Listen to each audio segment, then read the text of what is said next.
دور کے بہت بڑے عالم ہوئے حضرت عبداللہ شاہ تھانیسری رحمۃ اللہ تعالی علیہ. یہ پہلے صوفیاء کے قائل نہیں تھے اور انہوں نے حضرت سید عبد القدوس گنگوئی رحمۃ اللہ تعالی علیہ کے خلاف کفر تک کے فتوے دیے کیونکہ حضرت سما کے قائل تھے. آپ نے جب بھی تھنیسر جانا نا وہاں محفل سما ہونی. شاہ صاحب کا طریقہ تھا کہ آپ فجر کے بعد درس بخاری دیا کرتے تھے اور عصر کے بعد درس قرآن مجید دیا کرتے تھے. لیکن جب حضرت نے تشریف لانا نا تو ظاہر مریدوں نے درس میں نہیں بیٹھنا. تو آپ نے پوچھنا بھی کدھر جا رہے ہو؟ تو انہوں نے کہا نا شیخ آئے ہوئے ہیں. تو ظاہر شیخ سما کے قائل تھے. جب محفل سما ہونی حضرت پہ وجد طاری ہونا تو وہ کیا کہتے تھے آپ کے مریدوں کو یہ کہہ کے چھیڑتے تھے اے آیا ہوا ہے تمہارا پیر ناچنے والا.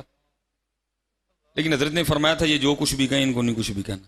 ایک دن کسی مرید نے جا کے کہہ دیا حضرت جب بھی اب تشریف لاتے ہیں شاہ صاحب ہمیں یہ کہتے ہیں. آپ نے فرمایا اگر اب کہیں نا تو ان سے کہنا میرا پیر ناچتا نہیں نچا بھی دیتا ہے. وہ اگلے دن پھر مرید جانے لگے اٹھ کے. آپ نے فرمایا درس نہیں سننا؟ انہوں نے کہا جی محفل سما ہے شیخ تشریف لائے ہوئے ہیں. انہوں نے پھر وہی جملہ بولا. آپ نے فرمایا حضرت ہمارے شیخ فرماتے ہیں ہم ناچتے نہیں ہم نچا بھی دیتے ہیں. حضرت پہ پھر وجد طاری ہوا. آپ نے اپنا گریبان چاک کیا اور اسی حال میں حضرت کے پاس آئے. تائب بھی ہوئے بیعت بھی ہوئے. آپ نے سب سے پہلے یہ حکم دیا. آپ نے فرمایا شیخ کوئی حج کیا کہ نہیں کیا؟ آپ نے عرض کی حضور بڑے کیے ہیں. آپ نے فرمایا پھر ایک ساڑھے کہن ہوتے بھی کارا ہو جا کے ہیں جی. ہاں بس اتنا کرنا جب مدینہ پاک حاضری ہو تو وہاں جا کے میرا بھی سلام پیش کرنا. حج کر لیا مدینہ پاک حاضری ہوئی حضرت جی. حضرت جی خود کا جانا کچھ اور ہے لیکن بھیجا جانا کچھ اور ہے. بھیجا جانا کچھ اور ہے. وہاں جا کے ایسی کیف و مستی تاری ہوئی کہ کچھ نہیں یاد رہا.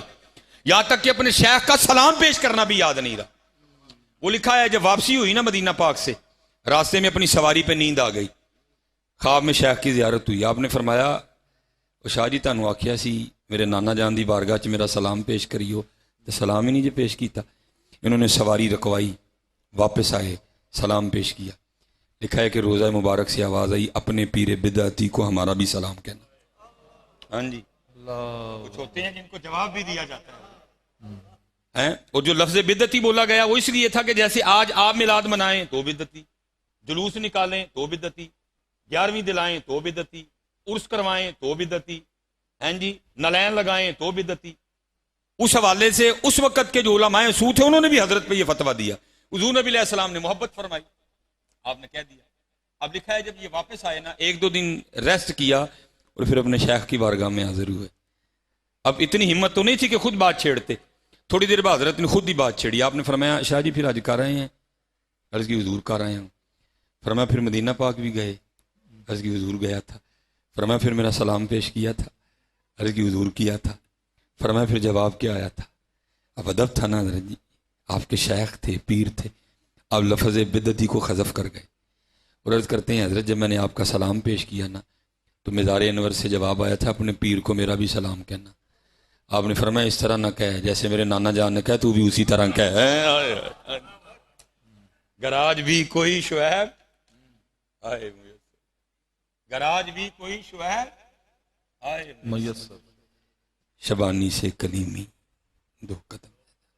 یہ موقع حضرت روز روز نہیں مل رہا ہے. بس میں اپنے لیے بھی دعا کرتا ہوں آپ کے لیے بھی دعا کروں گا. اللہ میں مرید بننے کی مرضی